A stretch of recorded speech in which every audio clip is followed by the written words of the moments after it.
that the sun shines down its power to all the world and makes the wind blow strong as it will. I wonder how gentle rains can fall upon the land, so lovely earth can stay lovely still.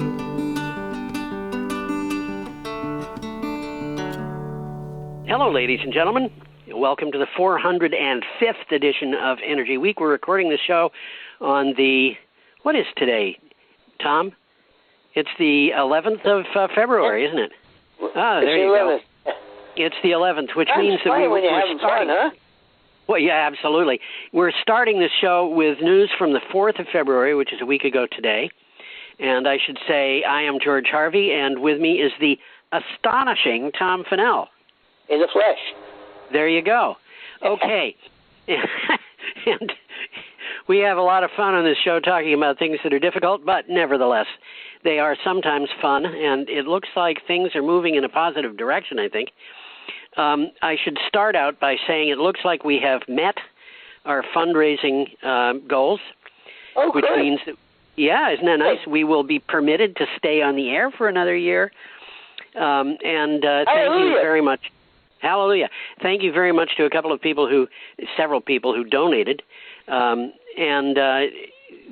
next thing I should do is just go through the regular thing that I tell everybody. The show is about energy and climate change, obviously, and it is based on my blog called geoharvey.com, GeoHarvey.com.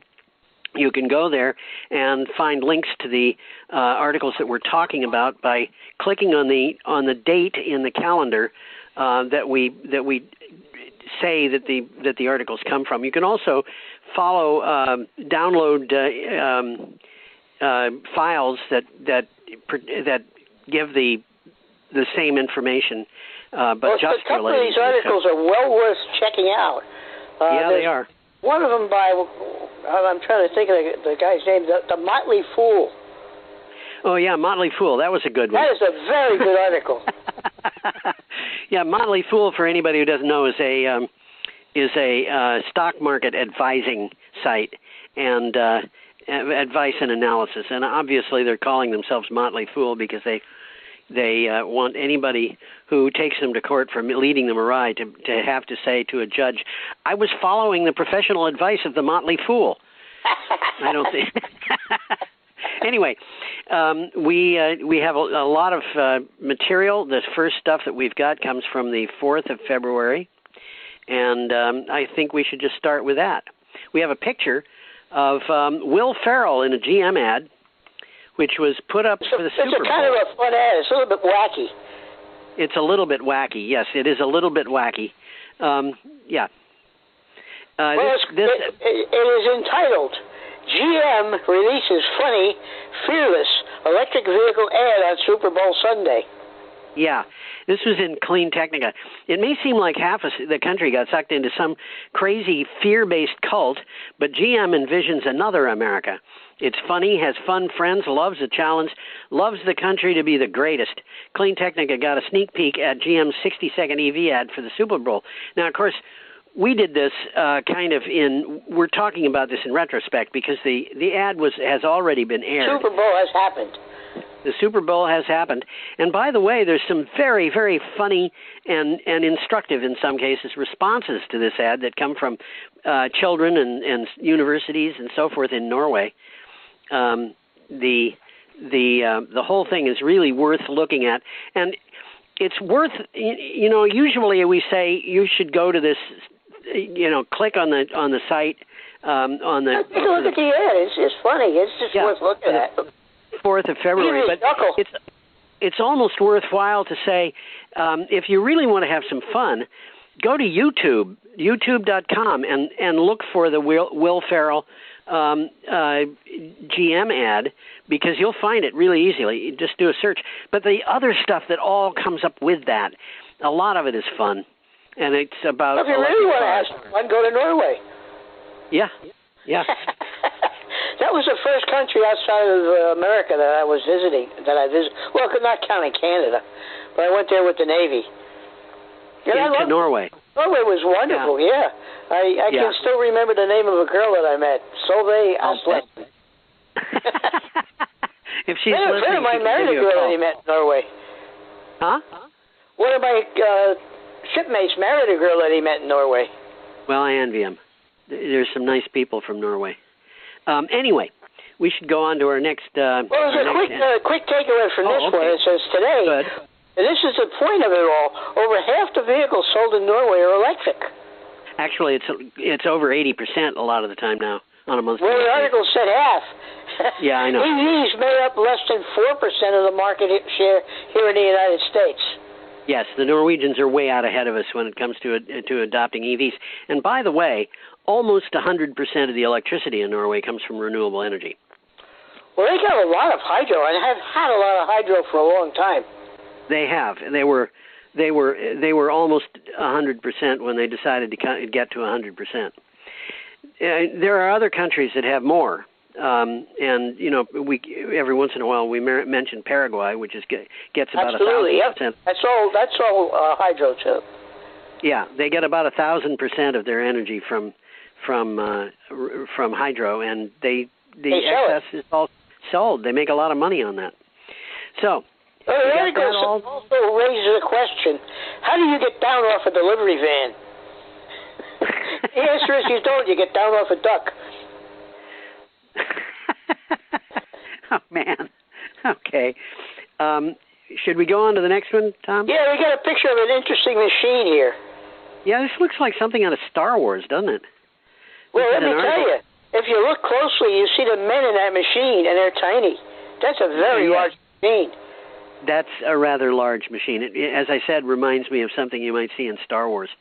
This is from The Hill. Renewables expected to replace coal by 2033, according to Morgan Stanley. Yeah. Global wealth management company Morgan Stanley projects coal-fired power generation is likely to disappear from the U.S. power grid by 2033. That's, like 12, 13 years away. It said renewable energy, such as solar and wind power, will provide about 39% of the electricity by 2030 and as much as 55% by 2035. I think it's going to happen faster than that. I was going to say exactly that, Tom. I think it's going to happen faster. See, economy's stupid. Yeah, and the coal, well, we'll talk about it actually more because there's other articles coming up that talk about this. Well, there's a quick takeaway here. In 2010, coal furnished almost half of U.S. electricity. It currently makes up 20%. I haven't seen figures for the whole year of 2020, but I'll bet it's a good deal lower than 20%. My bet is it's 17%. It's rapidly being replaced by less expensive renewables. Yes, that's right. And, it was being replaced by natural gas. Now, natural gas plants are being torn down before the end of their life expectancy to make way for batteries. What do you say about that? It means that we're going renewable. This is what's happening, baby. Yeah, it is. Okay, should we go on, Tom? Yeah, we got a picture coming up of a couple of VWs. Yeah, and I actually got to a point when I put this up for the show where I had to say, hey, man, this is not our color scheme. This is VW who did this to you. Well, Germany hits a 21.7% plug-in share in January. It's up over 3 times from a year ago. Yeah. This is from Clean Technica. Germany, Europe's largest auto market, hit a 21.7% plug-in electric share in January, up over 3 times. This sounds like an echo from what you said. 3 times from January 2021. Overall, auto sale volumes were down 31% in January 2021, with petrol combustion vehicles dropping more than 50% in volume year on year. So January 2021 share consisted of plug-in hybrids at 12% and full battery electrics at 10%. Yeah. That's this year. That's right now. What's happening is the internal combustion machine market is basically tanking, and the electric vehicle market is taking over. And, if you've ever been in an electric car, you might understand why that's happening. Except for the cost of batteries, which is coming down rapidly, everything about the electric car is better. Better and cheaper. Better and cheaper. Yeah, there are people who like one thing about gas-powered cars that electric cars don't provide, though. And the fact that they don't provide it is something that those people would say is not as good. And that's noise. Gas-powered cars make a lot of noise sometimes, and some people like that. And the electric cars don't. But I have the feeling that the people who like the noise are going to decide that the noise is not so much fun when they get passed on the highway by electric vehicles. Well, they can always add noisemakers to the cars. That's what they did to the gas-powered vehicles. They gave them resonators that are noisy. What can I say? You couldn't sell a Harley Davidson if it was quiet. Oh, I don't know. I think you'd be attracting a different crowd of people. Well, that's what BMWs are for. Yes, that's right. That's right. I remember thinking as I watched a BMW go by how absolutely wonderful that it was so quiet. Harleys have a tendency, I think, along with some other things like loud speakers on CD players and things like that, to do serious damage to people's ears.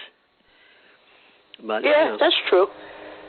I don't know if I ever told you, Tom, you've met Nancy Ray Mallory, haven't you? I'm not sure I have. I know who she is, but I'm not sure I've ever met her. She's the editor of Green Energy Times, which I write for often. And Nancy Ray Mallory was the first runner-up in the 1980-something Miss Harley Universe contest. Oh. And she rides Harleys, or at least she has in the past. Okay, we are up to Friday, the 5th of February, and we have a picture of an artificial island.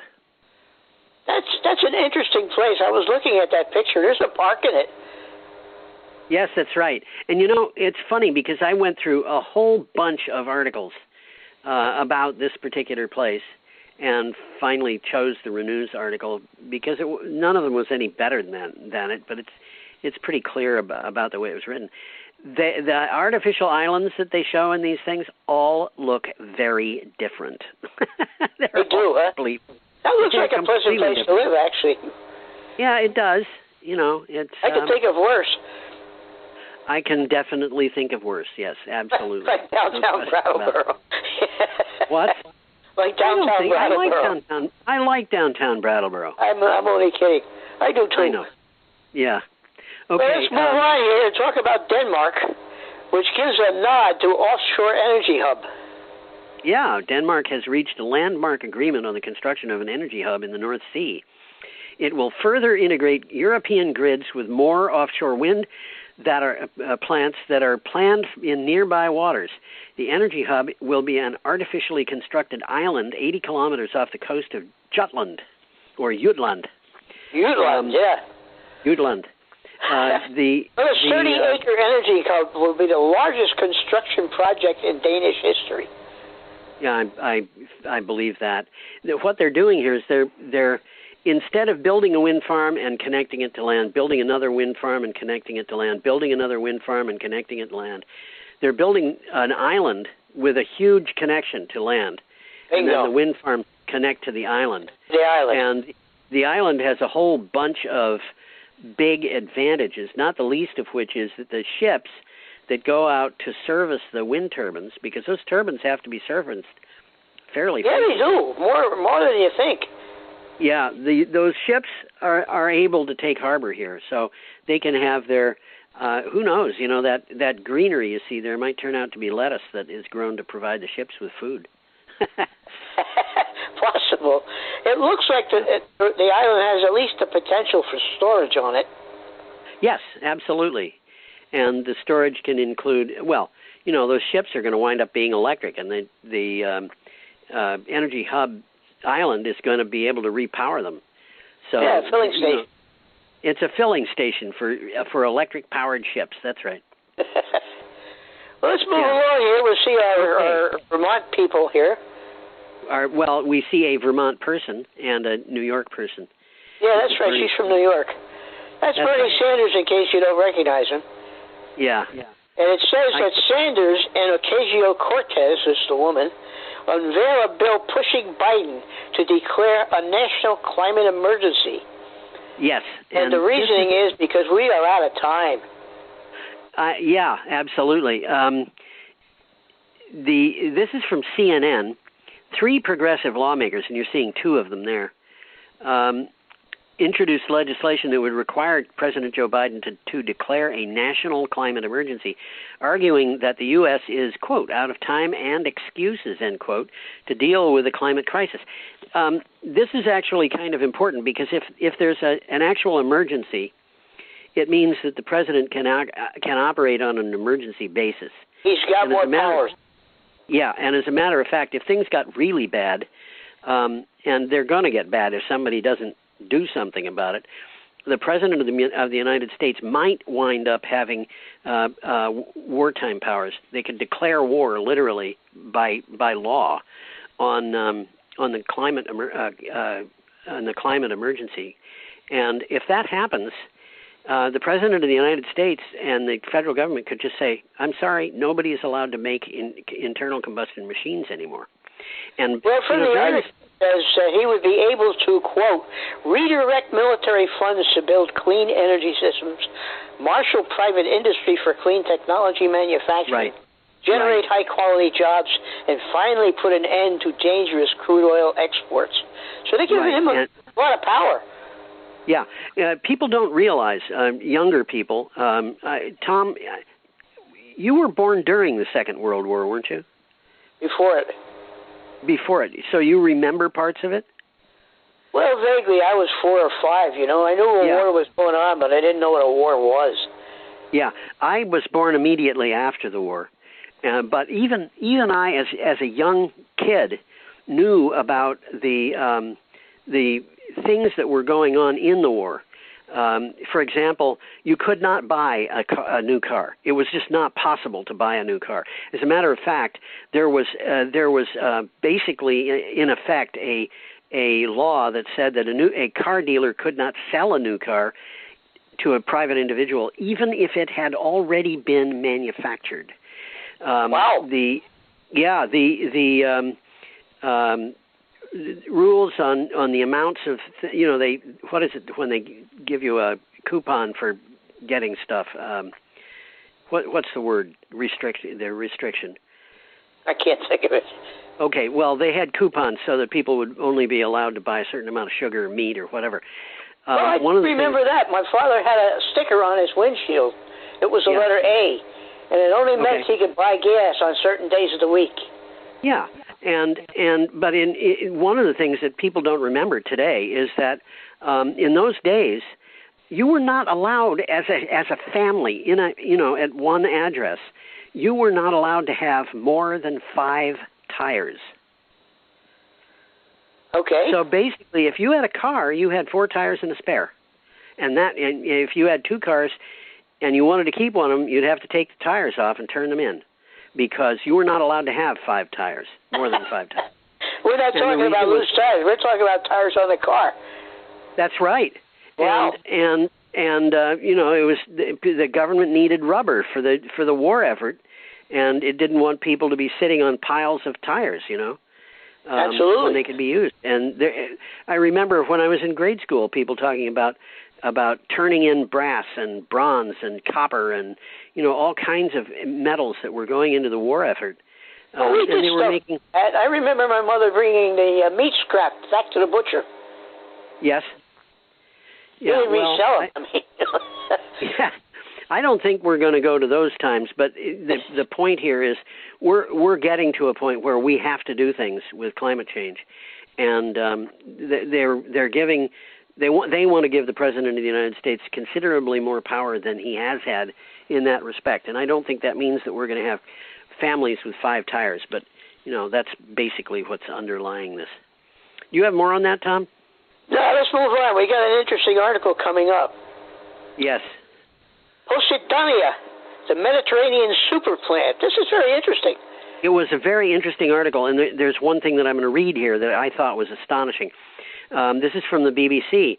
The seagrass, Posidonia oceanica, is incredibly effective at filtering the water and producing oxygen.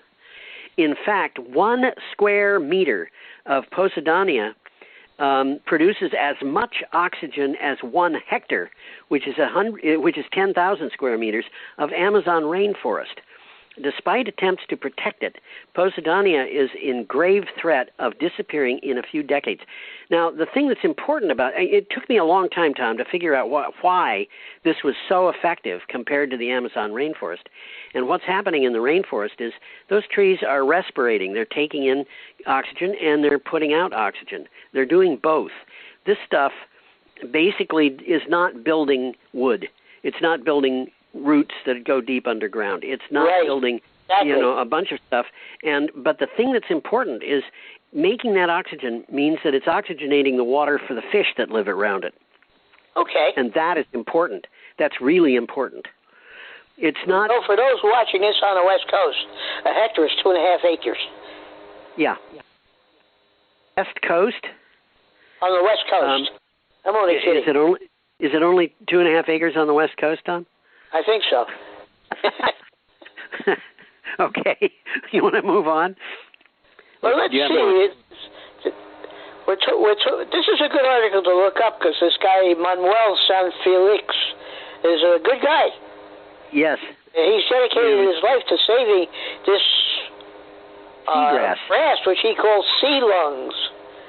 Sea lungs, there you go. Yeah, it's important, and there's a lot of stuff in nature that's very important, and we've got to, if we're going to destroy any of it, we've got to make sure that we know what we're doing. Anyway, should we go on? I think we should. We're up to Saturday, February 6th, and we got a picture here of what looks to me like the world's largest offshore wind farm. Yes, and this is from Rappler. It is from Rappler, whatever that is. I don't know what it is. When I get these things, what I do is I check to make sure that a person who is on a different computer can actually open the URL, the link. I couldn't do that on one of your links last week, and I think I know why. It has to do with my service provider. It was just too big of a download. Oh dear. Okay. Well, anyway. This is, I don't know who Rappler is. There are a few organizations that I say, I'm not going to use that because I think these people might be fibbing. And one of them is RT, which is a Russian propaganda organization. And they have interesting articles that may or may not be true, but, I just don't want to have to go through figure out where they're coming from. Of course, I'm glad we don't do any propaganda stuff. No, never. Absolutely. And you and I, Tom, we're so far above that. Okay. What do you have for a title for this article? Well, I've already said it when I was saying what I was saying, but I'll say it again. South Korea unveils $43 billion plan for the world's largest offshore wind farm. $43 billion they're going to spend on a wind farm. Okay, South Korea unveiled a 48.5 trillion won. The won is the unit of measure, which is $43.2 billion, plan to build the world's largest wind power plant by 2030 as part of the country's efforts to recover from the COVID-19 pandemic. Its 8.2 gigawatt capacity is about equal to 6 nuclear reactors. That's about right. Yeah, the South Koreans are trying to get off of nuclear power, and they're really getting heavily into that. The project will boost the country's wind power capacity tenfold. Yeah, and it's so big that it's. I would imagine that you could go through a 10-year period without ever coming to a point where this wind farm has no output. The wind is always blowing somewhere. And if it's not where you are, it's going to be blowing somewhere nearby. And this thing, at 8.2 gigawatts, it's going to stretch for a long ways. Oh, it's going to be large. It's going to be large. That's right. I don't think the article said how large it was physically in acreage. Physically? Well, at that size, you can bet that it's big, baby. It's big. It is. And the next article that we have, it talks about the connections. Should we go to that? We got a picture of an undersea cable. Looks like a mining cable to me. And it says like U.S. offshore wind potential relies on intelligent grid integration. You're going to tell us what that means.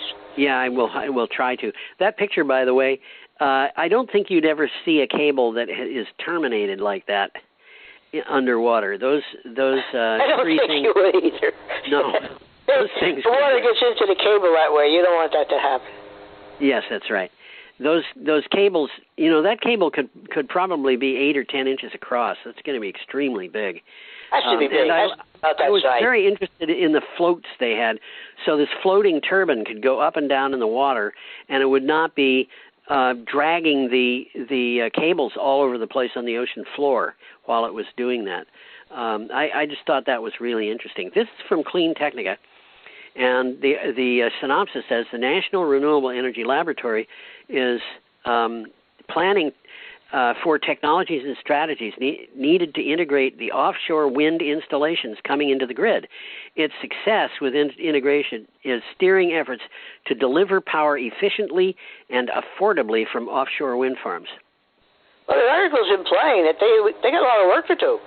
We have the potential to provide a lot of the power, but existing transmission systems weren't designed to handle large amounts of power from offshore. So the article's about coordinating transmission over large regions. Right. One of the things about our transmission structure is it was built kind of radiating out from massive power plants. That was the model. That was the Edison model. Yeah. One big power plant and a grid. Yeah. And then they got connected in time. And the power plants, the electric lines connected to each other. So then they had the ability to have one plant make up for another plant's shortfall and stuff like that. But the power grid that we've got needs to be integrated with things going on onshore that are more. I wouldn't say they're more. It's got to be integrated with distributed power.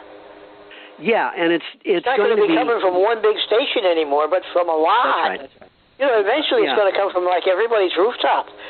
That's right. And one of the things about that is that doesn't necessarily mean that it's in any way inferior. In fact, in some ways, it's going to be superior because it'll be more resilient and so forth. So, more about that, Tom? No, I think we can move on here. We got a picture of the Mustang Mach-E. A Mustang Mach-E. Which apparently has been quite a successful vehicle. Initial sales were off the charts. Yes, and this article also is from Clean Technica. Ford pumps $29 billion into electric vehicle plot after splashy Mustang Mach-E success. Yeah. Last year, Ford introduced an electric version of its iconic Mustang with great fanfare. And yesterday, which was, I guess that would have been the 5th of February, the company followed up with a new $29 billion plan to electrify and digitize its fleet. If it wasn't for that pesky semiconductor shortage. All right, there's a shortage of semiconductors. This is well, there is. It's because of Trump. Trump sort of declared war on the Chinese. Yeah, which is where we got our semiconductors, among other things. Bingo. Yeah. The Chinese know that, and they want to make sure that they play us like a fish on a line. But it's one of those things where Joe Biden has a disadvantage starting the presidency, and that disadvantage is one of the things that gives him an ability to be a great president. Because if he meets that, then people will say that he's a great president. But here we're seeing Ford, and by the way, Ford could easily put money into manufacturing semiconductors. They don't have to be made in China. This is Ford. Well, something like that is actually happening. Oh, yeah? Well, we do make semiconductors. It's a Taiwanese company, but they're building a $3.5 billion plant in Arizona. Okay. All right. We've got companies that make semiconductors in the United States. Intel is and AMD is very well known. Yeah, I know Intel. They're big. My first personal computer, the CPU was a Zilog Z80. And, not very long ago, I was just saying, you never hear about Zilog anymore. I wonder what happened to them. Like everybody else, they probably went under 35 years ago. No, Zilog is still in business. And they just changed their name. No, it's the same company. It's the same company. And they're still making the same Z80 processor that was in my computer in 1982. And you sit there and you scratch your head and say, well, they're not using it in personal computers anymore. They're using it in refrigerators and washing machines and stuff like that. These things are highly adaptable. The Internet of Things, huh? Yes, that's right. And that's just the way it is. Okay, are we done with that? I'm looking at my notes here. Okay. Well, TSMC, whatever that they mentioned, is expects to produce 20,000 silicon wafers a month when volume scale production kicks in. That's the company that's a plant in Arizona. Yeah. Okay. Well, that'll do it. Let's move on. We got a nice picture here of some pollution. Yes. We are up to, this is Sunday, February 7th, and we have this item. You talked earlier about Motley Fool. Here is the item from Motley Fool. This is a good item, yep. The picture, by the way, has a caption that says, "What we leave behind." Yes. And it's a warning to energy investors. Coal is dead, and oil is next. That's what the Motley Fool is telling us. Yeah, and the Motley Fool, by the way, is a pretty well-respected organization. It's not Morgan Stanley, but then Morgan Stanley has its own axe to grind. And these are people who just make observations about the market. Anyway, what the synopsis says, investment advisors. Yeah, over the past 2 decades, coal has been shoved aside by natural gas and renewable energy plants that are more cost-effective and less polluting. Transportation markets are likely to be the next in line to be transformed, with electric vehicles offered by nearly every manufacturer in the industry. Now, we just talked about Ford, and we have talked about GM, and what we're talking about is putting in $20-some-odd billion in each case into making sure that they have the ability to produce the number of electric vehicles that they want. And they've been dragging their feet, but I think they're waking up. They've got to wake up. They've got to. They're looking at Tesla, and they're saying Tesla's stock is so far above theirs. Tesla makes a tiny number of cars compared to GM and Ford, but their corporate value, the market value of their stock is a multiple of GM and Ford. They're looking toward the future. GM and Ford historically have been looking to the past, and that's where we are. So you got more on that? Right here, General Motors' commitment to build nothing but electric vehicles by 2035 will help push the world beyond oil. Oh yeah, absolutely it will. Absolutely it will. Yeah. Oh, GM's waking up. Yes, that's right. Okay, should we go on? Let's see. Well, let's move on. Got a picture of a nice van here. We have a picture of a van. This looks like it could have been made in 1950. Well, the van design hasn't changed much. Yeah, and the buildings behind it are obviously not the latest design. This item also is from Clean Technica. That could be downtown Brattleboro, couldn't it? Yeah, I suppose, except that it has bars on the windows. I wouldn't expect that in downtown Brattleboro. It's coming. I don't think so. I hear what you're saying. Really. Huh? I hear what you're saying. Yeah. GM's electric vehicle strategy takes shape, and it's all about that fleet. Yeah. Getting one person to buy your new EV is good, but it's even better when that one person is a fleet manager who can put 12,600 into one order. That seems to be the business model General Motors had in mind for its new Bright Drop electric van venture. So they've started a new venture for electric vans, and it's electric vans. Well, they get a good start with 12,600 vehicles. That's one order, yeah. That's, so they're going to have their factory going. Bright Drop is the name of the company that makes it's owned by GM, that makes that vehicle. Yeah. And they've just introduced this brand name. Yes. But the true cost of ownership is a bottom line for vehicle fleets. Yes. Not just the initial purchase price, it's the true cost over the life of the vehicle, and it's much lower for electric vehicles. Yeah, absolutely. And we've been seeing that with electric buses, where they have Bogota, Colombia has got more than twice as many electric buses as the entire United States. Why is that? Well, it's not because the people in Bogota, Colombia have got so much money to throw around. No, in the long run, it costs them less money. More money up front, but over the period of the lifetime of those buses, it's considerably lower. Yeah, that's right. So there you have that. Okay. We've got an interesting picture here of a floating wind turbine.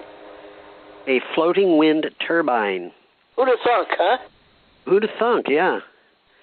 Floating wind turbines buoy hopes of expanding renewable energy. Well, why would you float a wind turbine? I'll bet you can tell. Hywind Scotland. The ocean's too deep to mount it on the ground. Yes. Or mount it on the floor. Hywind Scotland, the first floating wind farm, was installed in 2017. It is operated by Norwegian oil giant Equinor ASA, which sees a future for floating wind turbines where the ocean is too deep for ordinary masts. And places like that are Japan and the U.S. And the article also U.S. West Coast. The article also mentions Korea. Well, turbines sit on cylindrical buoys, big cans, that are fixed to the seabed by mooring lines. Yes. Okay, so they are floating. They're sitting there floating. Yeah. And what they do with these things, and it's very economical to do it this way, more economical than trying to, the ones that are built that stand on the ocean floor, which means that the ocean can't be very deep there. Those things are actually assembled. 200 feet seems to be the limit. How many feet? 200. 200 feet. Those turbines are actually assembled at sea. They go out and they put a foundation down, and they put the mast down to the foundation, and then they put the nacelle up, and might or might not attach the blades after the nacelle goes up, and that whole thing is assembled. This kind of thing, the reason that thing is so close to shore is because they're towing it out to sea. They assemble it. They're building them on the shore. Yeah, they're building it on the shore. Exactly right. At the end of some kind of dock or something along those lines, and then they tow it out to sea. It's more expensive, but not horribly more expensive. But it does mean that you can put a wind turbine in many places without having to worry about the depth of the water. Well, the article says that in deeper water there's often stronger winds. Yeah, and that means, you get to a point where the capacity factor of these wind turbines is above 50%. In good locations with these floating turbines, it could be above that. The capacity factor of a combined natural gas power plant is usually around 75%. So the natural gas power plant is the floating wind turbines are almost as I don't want to say reliable, but in any given at any given time they would be. Huh? I'll settle for good. Yeah, okay. The idea that the wind doesn't always blow in places like where these turbines are going, the wind blows 98% of the time. I'm not making that figure up or just grabbing it out of the air because it sounds good. That's what I have seen in scientific studies that I've seen online, and the 98% doesn't mean that it's going at full capacity 98% of the time, but it means that it's going at a capacity that is worth getting the electricity from 98% of the time. So when you get out to sea, they got these things called trade winds. Yeah, they do. Wow. And would you believe that in the olden days they used to use them to drive ships? No. And you're kidding me. They had wind-powered ships in the old days? And now that's coming back. We've talked about it. But they don't look like the old ships today. I actually prefer the way the old ships look a good deal. Yeah, they were kind of neat. They were kind of neat. And, you talked about how the wind is always blowing, trade winds in some places. there were places that were just legendary for being difficult for ships to get through. What's the name of the strait at Tierra del Fuego? I know what you mean, but I can't think of the name of it. But it was a troublesome area.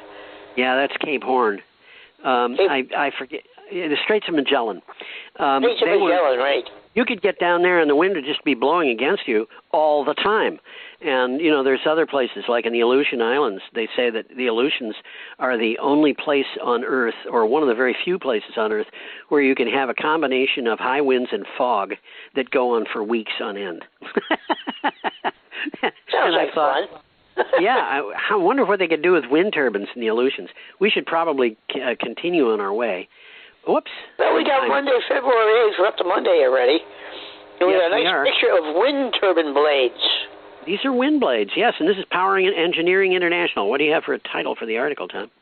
GE awarded the Department of Energy grant GE has been awarded a Department of Energy grant to research 3D printing of wind turbine blades. I can't wrap my mind around that one. Yes. Well, you'll notice, Tom, they're not making the blades by 3D. They're researching whether it can and how it can be done.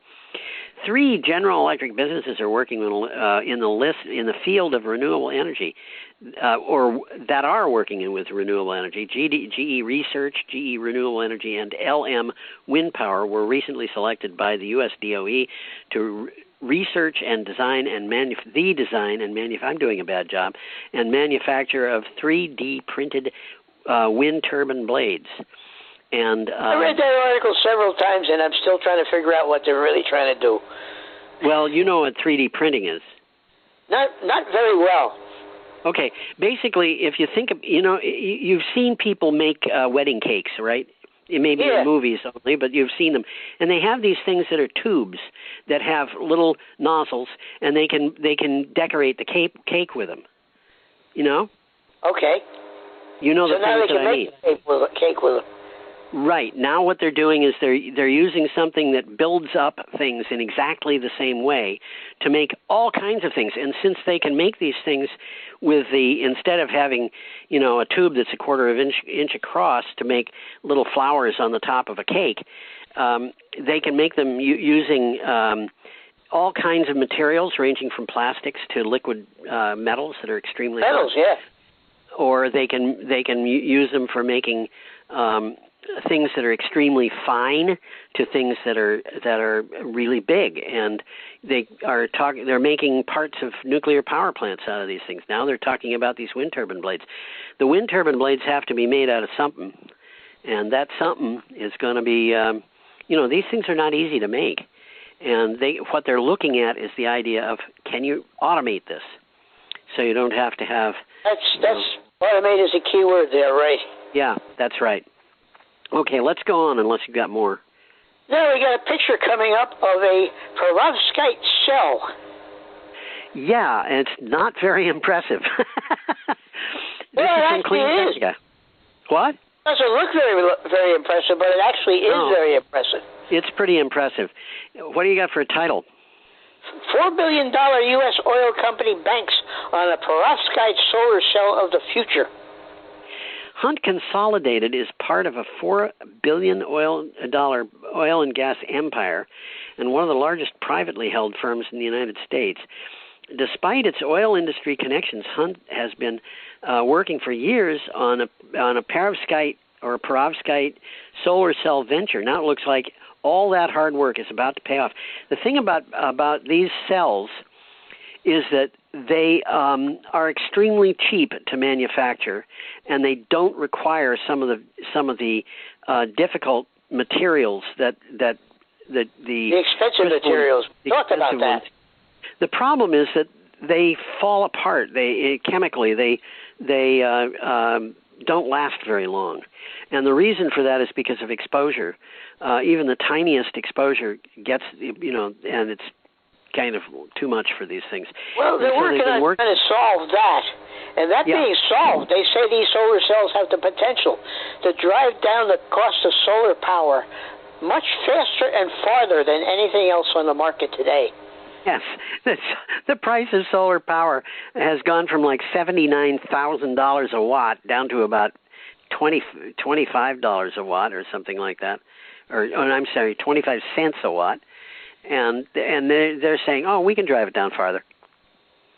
You know, going from $75,000 to 25 cents, yeah, we can go farther, much farther, much farther. So, let's move along here. We got a nice picture of Plymouth State University. Yes, we do. This is in nearby New Hampshire. As a matter of fact, it's in the exact center of the state. And it's not the most impressive looking university building I've ever seen, but, you know, that doesn't mean anything about the quality of the education. And not at all. This is from WCAX, which I think is a local radio station. It is. We can get that right here. Okay. Plymouth State University is offering a climate studies degree, and that's significant. Yes, it is. Plymouth State University, and the reason we're including this is because some of the local kids might be interested in this. Plymouth State University started a bachelor's degree program in climate studies, the first institution in New Hampshire to do so. Now, for anybody who doesn't know, New Hampshire is all that forest land that's right across the river from us. Students who are increasingly active in taking an active role in doing something about climate change and its effects have few college programs offered to them. And I'll tell you, if I were in high school today, I would be seriously considering. This would be a good option. This would definitely be a good option. Yeah, forestry would be another place. You know, the bio energy, and by that I'm not talking about growing trees to cut them down and burn them. I'm talking about there's lots of ways that you can get energy from biological activity without burning everything. Bill McKibben just came up with an important article. I think it appeared today. It might have been, it wasn't Forbes. I forget where it was, but he was basically saying don't burn anything. I agree with him. That was what he was saying. Absolutely. Okay, we should keep going, Tom. Yeah, we got something coming up on Tuesday. We got a picture of a farming machine. Yeah, this is from an organization called Food Tank. And it says, and it's right, I agree with it, monoculture could worsen vulnerability to climate change. Yeah, roughly two-thirds of the planet's iceless terrestrial area has turned into farming and forestry, reducing biodiversity. Well, farmers, when they plant a crop of corn, they want to have just corn. At least that's these happening days. Right here in Vermont. In the old days, they used to say, you know, the people who lived in this area would grow corn and pumpkins and beans all together. All together. They had a way to do that. And it worked right. It worked well. It worked well. Each one sort of helped the others. Yeah. Forests, it's the same thing. Let me continue with a blurb here. A conversion to biodiverse landscapes from biodiverse landscapes to single species farms alters the water cycle and makes the world more susceptible to ecological instability. And, you know, it's nice to know that there are scientists who are working on this particular issue. Well, the water cycle is what happens with the water between the atmosphere and the ocean and land and the plants. Right. And monoculture spells doom for the sustenance of natural resources and threatens the livelihood of billions of people across the globe. So if you look at I'm sorry, go ahead, Tom. Just growing corn, for one thing, you can only do it for so many years, and then you got to really load it up with fertilizer. Or switch to something else, and that's what makes sense. Yeah, but the thing, if you look at a cornfield, basically a conventional cornfield it's monocropped and it's artificially fertilized. It's got herbicides, insecticides, fungicides, and bioengineered crop. All sort of bad stuff. And basically what you've got there is a crop that's unnatural in some way, growing out of an area that's an ecological desert, and on top of that, it's kind of a toxic waste dump. And, this is not a way to treat our soil. Not at all. we should probably go on because we don't have much time left. We have an we got a organization. picture of a very interesting car here, the Bright Cloud electric vehicle. Yes, this is from Clean Technica. And what do you have for title? Nigeria, that's an important word. Nigerian startup, Bright Cloud Automotive, hopes to start making electric SUVs and packages in the near future. That's in Africa, baby. Yeah, I guess it is. Legacy automakers failed to see what may become an EV leapfrog event similar to Africa's experience with cell phones and financial technology. Africa's companies, such as Bright Cloud, see opportunities for local EV manufacture. And you know, if you think about this, an electric vehicle is so simple compared to a vehicle with an internal combustion engine that it's really easy to see how a startup anywhere in the world could be manufacturing EVs as easily as they do. Well, it's much easier to do. Yeah, and here, you know, you've got entrepreneurs in Africa doing it, and that's what they're going to do. And when the people in that area suddenly discover that they can get EVs that are locally manufactured so much cheaper, you know, maybe not initially cheaper for now, but ultimately they will be so much cheaper than internal combustion machines. It's hard to imagine that people would continue buying internal combustion machines. But the other thing here is that also means that you're going to have burgeoning economic activity going on in Africa. And unfortunately, because people in this country, to a very large extent, have their minds wrapped around America, greatness, coal, gas, oil, we're missing a huge business opportunity that would also make us friends. This car looks pretty nice. It's a kind of an overgrown Jeep. Yes. And they probably don't have a lot of roads in Nigeria, so it probably makes sense. My brother lived in Liberia, which is, I think... Yeah, it's right near that, isn't it? I don't know how similar they are. They both speak English language to a very large extent, but the English in Liberia is something that most Americans would not be able to understand. They really, I mean, we joke in our family. We have jokes about people speaking this language, and you know, one of my brothers came across a guy who said, "Oh, today, da da da da da bon, today, da da da da da." What does that mean? In the U.S., we have a language like that they speak off the islands of the South. It's called Gullah. Yes, and that's exactly what it is. It's the same language. It's the same language.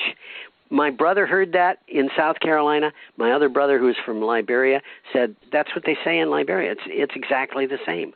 Okay. The difference is one is the Gullah and the other in Africa is the Gola. And Reed lived among the Gola, and he learned to speak that particular language, and he's pretty good at it. But you know, anyway, we're talking about Nigeria here, and these vehicles could be built anywhere, and they have huge advantages.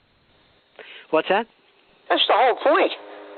Yeah, and another thing that's interesting, and we haven't talked about it, is the fact that Nigeria is a big oil producer. So why would they make these things? Well, it's the wave of the future.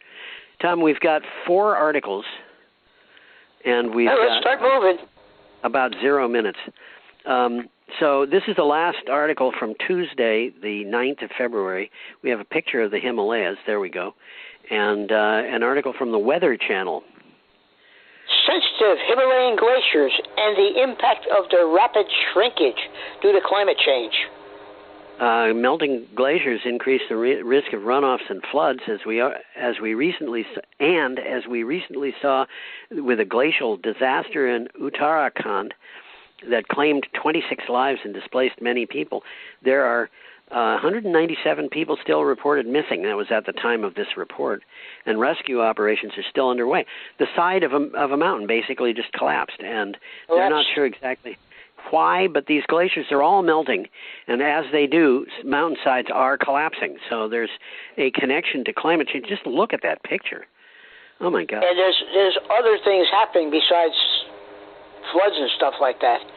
Yes. And this provides drinking water for 240 million people, which is almost 400 Vermonters, 400 Vermonts.